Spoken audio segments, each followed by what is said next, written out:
Hello everyone, Sandhya's English ಕಾರ್ನರ್‌ಗೆ ನಿಮ್ಮೆಲ್ಲರಿಗೂ ಸ್ವಾಗತ. ಈ ವಿಡಿಯೋದಲ್ಲಿ ನಾವು ಹ್ಯಾವ್ ಅಂಡ್ ಆಸ್ ಬಗ್ಗೆ ತಿಳ್ಕೊಳ್ಳೋಣ. ಹ್ಯಾವ್ ಅಂಡ್ ಆಸ್ ಬಗ್ಗೆ ನಾವು ಆಲ್ರೆಡಿ ತುಂಬಾ ಸಲ ಕಲ್ತಿದೀವಿ.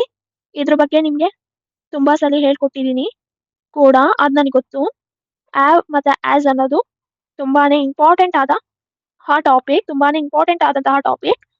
ಓಕೆ, ಇವತ್ತು ನಾವು ಕಲಿಯೋದು ಹ್ಯಾವ್ ಅಂಡ್ ಆಸ್ ಬಗ್ಗೆ ಇರುವಂತಹ ಲಾಸ್ಟ್ ಪಾಠ ಆಗಿರುತ್ತೆ. ಸೊ ನೀವು ಫಾಲೋ ಅಪ್ ಮಾಡ್ತಾ ಇದ್ದೀರಾ ಅಂತ ಅನ್ಕೊಂಡಿದೀನಿ. ನಾವ್ ಯಾಕಿಷ್ಟು ಸ್ಲೋ ಹೋಗ್ತಾ ಇದೀವಿ ಅಂತ ಅನ್ಕೊಂಡಿದೀರಾ? ಯಾಕಂದ್ರೆ ಕೆಲವರು ನಿಧಾನವಾಗಿ ಕಲಿತಾ ಇರ್ತಾರೆ, ಸ್ಲೋ ಲರ್ನರ್ಸ್ ಇರ್ತಾರೆ. ಸೊ ಅವರಿಗೆ ನಾವು ಬೇಗ ಬೇಗ ಹೇಳ್ಕೊಂಡು ಹೋದ್ರೆ, ಒಂದ್ ವಿಷಯವನ್ನ ಒಂದೇ ಸಲ ಹೇಳಿದ್ರೆ ಅರ್ಥ ಆಗ್ತಿರಲ್ಲ. ಅದಕ್ಕೆ ಅವರಿಗೂ ಕೂಡ ಅರ್ಥ ಆಗ್ಲಿ ಅನ್ನೋ ಕಾರಣಕ್ಕೆ ಹೇಳಿರೋ ವಿಷಯವನ್ನೇ ಮತ್ತೆ ಮತ್ತೆ ಹೇಳೋದು, ಪುನಃ ಅದನ್ನೇ ರಿಪೀಟ್ ಮಾಡೋದು, ಮತ್ತೆ ತುಂಬಾ ಸ್ಲೋ ಆಗಿ ಕೂಡ ಹೋಗ್ತಾ ಇರೋದು. ಆದ್ರೆ ಫಾಸ್ಟ್ ಆಗಿ ಕಲಿತಾ ಇರೋರಿಗೆ, ಫಾಸ್ಟ್ ಲರ್ನರ್ಸಿಗೆ ಇದರಿಂದ ಕೂಡ ಯೂಸ್ ಇದೆ. ಒಂದು ವಿಷಯ, ಕೇಳಿರುವ ವಿಷಯವನ್ನ ಪುನಃ ಪುನಃ ಕೇಳೋದ್ರಿಂದ ತುಂಬಾ ಚೆನ್ನಾಗಿ ತಲೆಯಲ್ಲಿ ಉಳಿಯುತ್ತೆ. ನಿಮಗೆ ಅರ್ಥ ಕೂಡ ಇನ್ನೂ ಚೆನ್ನಾಗಿ ಇರುತ್ತೆ, ನೆನಪಲ್ಲಿರುತ್ತೆ ಅನ್ನೋದು ಒಂದು ರೀಸನ್. ಓಕೆ, ಮೊದಲು ಮೊದಲು ನಾವು ಬೇಸಿಕ್ಸ್ ಅನ್ನ ಹೇಳ್ಕೊಡೋದು, ಅದಕ್ಕೆ ಸ್ಲೋ ಆಗಿ ಹೋಗ್ತಾ ಇರೋದು. ಬಿಕಾಸ್ ಈಗ ಒಂದು ಬಿಲ್ಡಿಂಗ್ ನೇ ಎಕ್ಸಾಂಪಲ್ ತಗೊಂಡ್ರೆ, ಫಸ್ಟ್ ಬೇಸ್ಮೆಂಟ್ ಸ್ಟ್ರಾಂಗ್ ಆಗಿ ಇರ್ಬೇಕಲ್ವಾ, ಹೋಲ್ ಬಿಲ್ಡಿಂಗ್ ನಿಂತ್ಕೋಬೇಕು ಅಂದ್ರೆ. ಅದೇ ರೀತಿಯಾಗಿ ಈ ಹ್ಯಾವ್ ಅಂಡ್ ಆಸ್ ಈ ತರದ ಒಂದು ಬೇಸಿಕ್ ಟಾಪಿಕ್ಗಳನ್ನ ನೀವು ಸರಿಯಾಗಿ ಅರ್ಥ ಮಾಡ್ಕೊಂಡ್ರೆ, ನಿಮಗೆ ನೆಕ್ಸ್ಟ್ ಟಾಪಿಕ್ಸ್ಗಳನ್ನ ಕಲಿಯೋದು ನಿಮಗೆ ನೆಕ್ಸ್ಟ್ ಟಾಪಿಕ್ಸ್ಗಳನ್ನ ಕಲಿಯೋದಕ್ಕೆ ತುಂಬಾನೇ ಈಸಿ ಆಗುತ್ತೆ. ನಿಮಗೆ ನೆಕ್ಸ್ಟ್ ಟಾಪಿಕ್ಗಳನ್ನ ಕಲಿಯೋಕೆ ತುಂಬಾನೇ ಈಸಿ ಆಗುತ್ತೆ. ಆದ್ರಿಂದ ಇವುಗಳನ್ನ ತುಂಬಾ ಸ್ಲೋ ಆಗಿ ಮತ್ತೆ ಮತ್ತೆ ಹೇಳ್ಕೊಡ್ತಾ ಇರೋದು. ಓಕೆ, ಗ್ರಾಜುಯಲಿ ನಾವು ಕಲಿಸುವಂತ ಸ್ಪೀಡ್ ಅನ್ನ ಇನ್ಕ್ರೀಸ್ ಮಾಡ್ತೀವಿ, ಆಗ ನೀವು ಬೇಗ ಬೇಗ ಪಿಕಪ್ ಆಗ್ತೀರಾ. ಬಿಕಾಸ್ ನಿಮಗೆ ಈ ಹ್ಯಾವ್ ಆಸ್ ಹೆಂಗೆ ಯೂಸ್ ಮಾಡೋದು, ಎಲ್ಲಿ ಯೂಸ್ ಮಾಡೋದು ಅಂತ ಎಲ್ಲವೂ ನಿಮಗೆ ಗೊತ್ತಿರುತ್ತೆ. ಸೊ ಆಗ ನೀವು ಬೇಗ ಬೇಗ ಪಿಕಪ್ ಆಗ್ತೀರಾ. ಮತ್ತೆ ಈ ಹ್ಯಾವ್ ಅಂಡ್ ಆಸ್ ನಾವು ಡೈಲಿ ಲೈಫ್ ನಲ್ಲಿ ತುಂಬಾ ಸಲ ಬಳಸ್ತೀವಿ. ನನ್ನ ಹತ್ರ ಅದಿದೆ, ನನ್ನ ಹತ್ರ ಇದಿದೆ ಅಂತ ಹೇಳೋವಾಗ ಹ್ಯಾವ್ ಆಸ್ ನ ಬಳಕೆ ಜಾಸ್ತಿ ಇರುತ್ತೆ. ಆದ್ರಿಂದ ಇವುಗಳನ್ನ ನೀವು ಸರಿಯಾಗಿ ಕಲಿಬೇಕು. ಓಕೆ, ಇದೆಯಾ ಅಂತ ಕೇಳೋದಕ್ಕೆ ಹ್ಯಾವ್ ಅಂತ ಯೂಸ್ ಮಾಡ್ತಾರೆ. ಇದ್ಯಾ ಅಂತ ಕೇಳೋದಕ್ಕೆ ಹ್ಯಾವ್ ಅನ್ನ ಯೂಸ್ ಮಾಡ್ತಾರೆ. ನಿಮ್ಮ ಹತ್ರ ಅದಿದ್ಯಾ, ನಿಮ್ಮ ಹತ್ರ ಇದಿದ್ಯಾ ಅಂತ ಕೇಳೋದಕ್ಕೆ ಹ್ಯಾವ್ ಅಂತ ಬಳಸ್ತೀವಿ. You have a car, you have a car. ನಿಮ್ಮ ಹತ್ರ ಕಾರ್ ಇದೆ, ನಿಮ್ಮ ಹತ್ರ ಕಾರ್ ಇದೆ. I have a car, I have a car ಅಂತಂದ್ರೆ ನನ್ನ ಹತ್ರ ಕಾರ್ ಇದೆ, ನನ್ನ ಬಳಿ ಕಾರ್ ಇದೆ ಅಂತ ಬಳಸ್ತೀವಿ. ಇಲ್ಲಿ ನೋಡಿ, ಐ ಬರುವಾಗ ಹ್ಯಾವ್ ಅನ್ನ ಯೂಸ್ ಮಾಡ್ತೀವಿ, ಐ ಬರುವಾಗ ಹ್ಯಾವ್ ಅನ್ನ ಯೂಸ್ ಮಾಡ್ತೀವಿ. ಅಂದ್ರೆ ಅ ಅನ್ನೋದನ್ನ, ಎ ಅನ್ನೋದನ್ನ ಒಂದು ಆಬ್ಜೆಕ್ಟ್ ಬಂದಾಗ ಬಳಸ್ಬೇಕು. ಇದನ್ನ ಕೌಂಟಬಲ್ ನೌನ್ಸ್ ಇರುವಾಗ ಆ ಅನ್ನೋದನ್ನ ಯೂಸ್ ಮಾಡ್ತೀವಿ. You have a car, you have a car, I have a car, I have a car ಅನ್ನೋದನ್ನ ಬಳಸ್ತೀವಿ. ನನ್ನ ಹತ್ರ ಕಾರ್ ಇಲ್ಲ ಅನ್ನೋದನ್ನ ಹೇಗೆ ಹೇಳ್ತೀವಿ? I have no car, I have no car, I have no car ಅಂತ ಬಳಸ್ತೀವಿ. ಇದು ಸ್ಪೋಕನ್ ಇಂಗ್ಲಿಷ್ ಅಲ್ಲಿ ಕರೆಕ್ಟ್. ನನ್ನ ಬಳಿ ಕಾರ್ ಇಲ್ಲ ಅನ್ನೋದನ್ನ ಐ ಹ್ಯಾವ್ ನೋ ಕಾರ್ ಅಂತ ಹೇಳ್ತೀವಿ, ಐ ಹ್ಯಾವ್ ನೋ ಕಾರ್ ಅಂತ ಹೇಳ್ತೀವಿ. ಇದು ಸ್ಪೋಕನ್ ಇಂಗ್ಲಿಷ್ ಅಲ್ಲಿ ಸರಿ. Or I don't have car, I don't have car, I don't have car ಅಂತ ಬಳಸ್ತೀವಿ. ಅರ್ಥ ಎರಡರದು ಒಂದೇನೆ, ಆದ್ರೆ ಬಳಸುವಂತಹ ರೀತಿ ಅಥವಾ ಹೇಳುವಂತಹ ರೀತಿ ಬೇರೆ ಆಗುತ್ತೆ. ಇದು ಗ್ರಾಮ್ಯಾಟಿಕಲಿ ಕರೆಕ್ಟ್.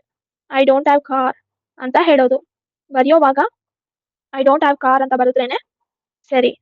ಎರಡೂ ಸರಿನೇ, ಬಟ್ ಹೇಳುವಂತಹ ರೀತಿ ಮಾತ್ರನೇ ಬೇರೆ ಆಗಿರುತ್ತೆ. ನೆಕ್ಸ್ಟ್ ನೋಡಿ, ಇದೆಯಾ ಅಂತ ಕೇಳೋದಕ್ಕೆ ಹ್ಯಾವ್ ಯು ಕಾರ್ ಅಂತ ಹೇಳಿದ್ರೆ ಅದು ತಪ್ಪು. ಹ್ಯಾವ್ ಯು ಕಾರ್ ಅಂತ ಹೇಳಿದ್ರೆ ಅದು ತಪ್ಪು. ನಿಮ್ಮ ಹತ್ರ ಕಾರ್ ಇದೆಯಾ, ನಿಮ್ಮ ಹತ್ರ ಕಾರ್ ಇದೆಯಾ, ನಿಮ್ಮ ಹತ್ರ ಕಾರ್ ಇದೆಯಾ ಅಂತ ಕೇಳೋದು. Do you have a car, do you have a car, do you have a car ಅಂತ ಹೇಳಿದ್ರೆ ಇದನ್ನ ನೀವು do you have a car ಅಂತ ಕೇಳಬಹುದು, ಡು ಯು ಹ್ಯಾವ್ ಕಾರ್ ಅಂತ ಕೂಡ ಕೇಳಬಹುದು. ಅಂದ್ರೆ ಇದ್ರ ಅರ್ಥ ನಿಮ್ಮ ಹತ್ರ ಕಾರ್ ಇದೆಯಾ, ನಿಮ್ಮ ಹತ್ರ ಕಾರ್ ಇದೆಯಾ, ನಿಮ್ಮ ಹತ್ರ ಕಾರ್ ಇದೆಯಾ ಅಂತ. You have a car, you have a car ಅಂತ ಕೇಳ್ತಾರೆ. ಅಥವಾ you have car, you have car ಅಂತ ಕೇಳಿದ್ರೆ ಎರಡೂ ಅರ್ಥ ಒಂದೇ, ಹೀಗೆ ಕೂಡ ನೀವು ಕೇಳಬಹುದು. ಆದ್ರೆ ಯು ಹ್ಯಾವ್ ಅ ಕಾರ್ ಅಂತ ಕೇಳುವಾಗ ನೀವು ಕೇಳುವಂತಹ ಟೋನ್ ಅಲ್ಲಿ ಗೊತ್ತಾಗುತ್ತೆ ಅದು ಒಂದು ಕ್ವೆಶನ್ ಅಂತ.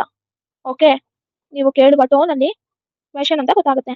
ನೆಕ್ಸ್ಟ್, ಇದು ಒಂದು ಕಾರ್ ವಿಷಯದಲ್ಲೇ ಅಲ್ಲ, ಎಕ್ಸಾಂಪಲ್ ನಿಮಗೆ ನೆಕ್ಸ್ಟ್ ನೋಡಿದ್ರೆ, do you have brother, do you have brother, do you have brother ಅಂತ ಕೇಳಿದ್ರೆ ನಿಮಗೆ ಅಣ್ಣ ಅಥವಾ ತಮ್ಮ ಇದ್ದಾರಾ ಅಂತ ಕೇಳ್ದಂಗೆ. ಇದು ಗ್ರಾಮ್ಯಾಟಿಕಲಿ ಸರಿ. ಬಟ್ ನಿಮಗೆ ಕ್ಯಾಶುಯಲ್ ಆಗಿ ಮಾತನಾಡುವಾಗ ಸ್ಪೋಕನ್ ಇಂಗ್ಲಿಷಲ್ಲಿ you have brother, you have brother, you have brother ಅಂತ ಕೇಳ್ತೀವಿ. ಅಂದ್ರೆ ನಾವು ಕೇಳುವ ಟೋನ್ ಅಲ್ಲಿ ಗೊತ್ತಾಗುತ್ತೆ ಇದು ಒಂದು ಕ್ವೆಶನ್ ಅಂತ ಅಲ್ವಾ? ಸೊ ಎರಡು ಕೂಡ ಸರಿನೇ. Do you have brother, do you have brother, you have brother, you have brother ಎರಡು ಸರಿನೇ. Okay, next. Do you have 500 rupees, do you have 500 rupees, do you have 500 rupees ಅಂತ ಕೇಳಬಹುದು. ನಿಮ್ಮ ಹತ್ರ 500 ರುಪೀಸ್ ಇದೆಯಾ, ನಿಮ್ಮ ಹತ್ರ 500 ರುಪೀಸ್ ಇದೆಯಾ, ನಿಮ್ಮ ಹತ್ರ 500 ರೂಪಾಯಿ ಇದೆಯಾ. ಇದು ಗ್ರಾಮ್ಯಾಟಿಕಲಿ ಕರೆಕ್ಟ್, ಇದು ರಿಟರ್ನ್ ಇಂಗ್ಲಿಷ್ ಅಲ್ಲಿ ಸರಿ. ಆದ್ರೆ you have 500 rupees, you have 500 rupees, ನಿಮ್ಮ ಹತ್ರ 500 ರುಪೀಸ್ ಇದೆಯಾ, ನಿಮ್ಮ ಹತ್ರ 500 ರುಪೀಸ್ ಇದೆಯಾ ಕನ್ನಡದಲ್ಲಿ ಅರ್ಥ ಒಂದೇ. ಇದು ಸ್ಪೋಕನ್ ಇಂಗ್ಲಿಷ್ ಅಲ್ಲಿ. ಸೊ ಎರಡು ಕೂಡ ಸರಿನೇ. ನೀವು ಕ್ಯಾಶುಯಲ್ ಆಗಿ ಫ್ರೆಂಡ್ಸ್ ಹತ್ರ, ಕಲೀಗ್ಸ್ ಹತ್ರ ಮಾತನಾಡುವಾಗ ಸ್ಪೋಕನ್ ಇಂಗ್ಲಿಷ್ ಅಲ್ಲಿ ಕೇಳ್ಬಹುದು. You have brother, you have brother, you have 500 rupees ಅಂತ ಈ ರೀತಿ ಕೇಳ್ಬಹುದು. ಆದ್ರೆ ಗ್ರಾಮ್ಯಾಟಿಕಲಿ ಬರೆಯುವಾಗ, ರಿಟರ್ನ್ ಇಂಗ್ಲಿಷ್ ಅಲ್ಲಿ ಕೇಳುವಾಗ do you have brother, do you have brother, do you have sister, do you have sister, do you have 500 rupees, do you have 500 rupees ಈ ರೀತಿ ಕೇಳ್ತೀವಿ. ಓಕೆ, ನಿಮಗೆ ಅರ್ಥ ಆಯ್ತು ಅಂತ ಅನ್ಕೊಂಡಿದೀನಿ. ಪ್ರಾಕ್ಟೀಸ್ ಮಾಡಿ. ನೆಕ್ಸ್ಟ್ ನೋಡಿ, ನಿಮ್ಮ ಹತ್ರ ಇದೆಯಾ ಅಂತ ಕೇಳೋದು, ನಿನ್ನ ಹತ್ರ ಇದೆಯಾ ಅಂತ ಕೇಳೋದು ಆಲ್ರೆಡಿ ನಾವು ಕಲ್ತ್ವಿ. Do you have, you have ಅನ್ನೋದನ್ನ ನಾವು ಆಲ್ರೆಡಿ ಕಲ್ತಿದ್ದೀವಿ. ಇದೆಲ್ಲ ನಾವು ನೋಡಿ ಆಯ್ತು. ನೆಕ್ಸ್ಟ್, ಅವನ ಹತ್ರ ಇದೆಯಾ ಅಂತ ಕೇಳೋದು ಹೇಗೆ ಈಗ ನೋಡೋಣ. ಡಸ್ ಹಿ ಹ್ಯಾವ್ ಅಂತ ಕೇಳ್ತೀವಿ, ಡಸ್ ಹಿ ಹ್ಯಾವ್ ಅಂತ ಕೇಳ್ತೀವಿ. ಹಿ ಹ್ಯಾಸ್ ಅಂತ ಕೇಳ್ತೀವಿ. ಡಸ್ ಹಿ ಹ್ಯಾವ್ ಅನ್ನೋದು ರಿಟರ್ನ್ ಇಂಗ್ಲಿಷ್ ಅಲ್ಲಿ, ಈ ಹ್ಯಾಸ್ ಅಂತ ಕೇಳೋದು ಸ್ಪೋಕನ್ ಇಂಗ್ಲಿಷ್ ಅಲ್ಲಿ. Okay, next. ನಿಮ್ಗೆ ಮಕ್ಕಳಿದ್ದಾರಾ ಅಂತ ಕೇಳೋದು, ನಿಮ್ಗೆ ಮಕ್ಕಳಿದ್ದಾರಾ ಅಂತ ಕೇಳೋದು ಹೇಗೆ. Do you have children, do you have children, do you have children ಅಂತ ಕೇಳಿದ್ರೆ ನಿಮಗೆ ಮಕ್ಕಳಿದ್ದಾರಾ ಅಂತ ಅರ್ಥ. ಇದು ರಿಟರ್ನ್ ಇಂಗ್ಲಿಷ್ ಅಲ್ಲಿ. Then you have children, you have children ಅಂತ ಕೇಳೋದು ಸ್ಪೋಕನ್ ಇಂಗ್ಲಿಷ್ ಅಲ್ಲಿ. ಎರಡು ಅರ್ಥ ಒಂದೇ. ಅವನಿಗೆ ಮಕ್ಕಳಿದ್ದಾರಾ ಅಂತ ಕೇಳೋದು ಹೇಗೆ. Does he have children, does he have children, does he have children, he has children ಅಂತ ಕೇಳ್ತಾರೆ. ಈಗ ಹಿ ಹ್ಯಾಸ್ ಚಿಲ್ಡ್ರನ್ ಅನ್ನೋದನ್ನ ಬೇರೆ ಒಂದು ವಾಕ್ಯ, ಒಂದು ಸೆಂಟೆನ್ಸ್ ಆಗಿ ತಗೊಂಡ್ರೆ ಅದರ ಎಕ್ಸಾಕ್ಟ್ ಮೀನಿಂಗ್ ಏನ್ ಬರುತ್ತೆ ಅಂದ್ರೆ ಅವನಿಗೆ ಮಕ್ಕಳಿದೆ ಅಂತ ಬರುತ್ತೆ. ಓಕೆ, ಆದ್ರೆ ಕ್ವೆಶನ್ ಟೋನ್ ಅಲ್ಲಿ ಕೇಳಿದಾಗ ಹಿ ಹ್ಯಾಸ್ ಚಿಲ್ಡ್ರನ್ ಅಂತ ಕೇಳಿದಾಗ ಅದರ ಮೀನಿಂಗ್ ಬೇರೆ ಆಗುತ್ತೆ, ಅದೊಂದು ಕ್ವೆಶನ್ ಆಗಿ ಚೇಂಜ್ ಆಗುತ್ತೆ. ಓಕೆ, ಅವನಿಗೆ ಮಕ್ಕಳಿಲ್ಲ ಅಂತ ಹೇಳುವಾಗ he has no children, he has no children, he has no children, he doesn't have children, he doesn't have children ಅಂತ ಬರುತ್ತೆ. ಎರಡು ಅರ್ಥ ಒಂದೇ. ಅವನ ಹತ್ರ ಲೈಸೆನ್ಸ್ ಇದೆಯಾ, ಅವನ ಹತ್ರ ಲೈಸೆನ್ಸ್ ಇದೆಯಾ ಅಂತ ಕೇಳೋದು ಹೇಗೆ, ಪ್ರಶ್ನೆ ಮಾಡೋದು ಹೇಗೆ. He has licence, he has licence, he has licence ಅಂತ ಕೇಳಬಹುದು. Does he have licence, does he have licence ಅಂತ ಕೇಳ್ತಾರೆ. ಎರಡು ಒಂದೇ. ಅವಳಿಗೆ ನಾಳೆ ಕ್ಲಾಸ್ ಇದೆಯಾ, ಅವಳಿಗೆ ನಾಳೆ ಕ್ಲಾಸ್ ಇದೆಯಾ, ಅವಳಿಗೆ ನಾಳೆ ಕ್ಲಾಸ್ ಇದೆಯಾ ಅಂತ ಕೇಳೋದು she has class tomorrow, she has class tomorrow, she has class tomorrow ಅಂತ ಕೇಳ್ತೀವಿ. Does she have class tomorrow, does she have class tomorrow, does she have class tomorrow, does she have class tomorrow ಅಂತ ಕೇಳ್ತೀವಿ. ಎರಡು meaning ಒಂದೇ. ನಮಗೆ ಮುಂಚೆನೆ ನೋಡಿರೋ ತರ ಇಲ್ಲೂ ಕೂಡ ಅಬ್ಸರ್ವ್ ಮಾಡಿದ್ರೆ ಐ ದೇ ಯು ಬರುವಾಗ ಹ್ಯಾವ್ ಅನ್ನ ಯೂಸ್ ಮಾಡಬೇಕು. ಈ ಶಿ ಇಟ್ ಬರುವಾಗ ಆಸ್ ಅನ್ನ ಯೂಸ್ ಮಾಡಬೇಕು. ಈ ಶಿ ಇಟ್ ಬರುವಾಗ ಆಸ್ ಅನ್ನ ಯೂಸ್ ಮಾಡಬೇಕು. ಇದನ್ನ ನೀವು ಸರಿಯಾಗಿ ಪ್ರಾಕ್ಟೀಸ್ ಮಾಡಿ.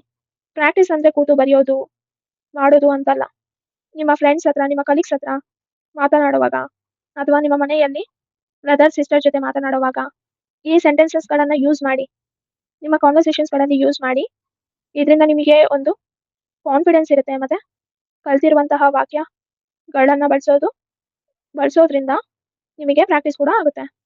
ಈ ವಿಡಿಯೋ ನಿಮಗೆ ಯೂಸ್ಫುಲ್ ಆಗಿದ್ರೆ ಲೈಕ್ ಮಾಡಿ, ಶೇರ್ ಮಾಡಿ ಮತ್ತು ಸಂಧ್ಯಾಸ್ ಇಂಗ್ಲಿಷ್ ಕಾರ್ನರ್ಗೆ ಸಬ್ಸ್ಕ್ರೈಬ್ ಮಾಡಿ. Thank you, bye.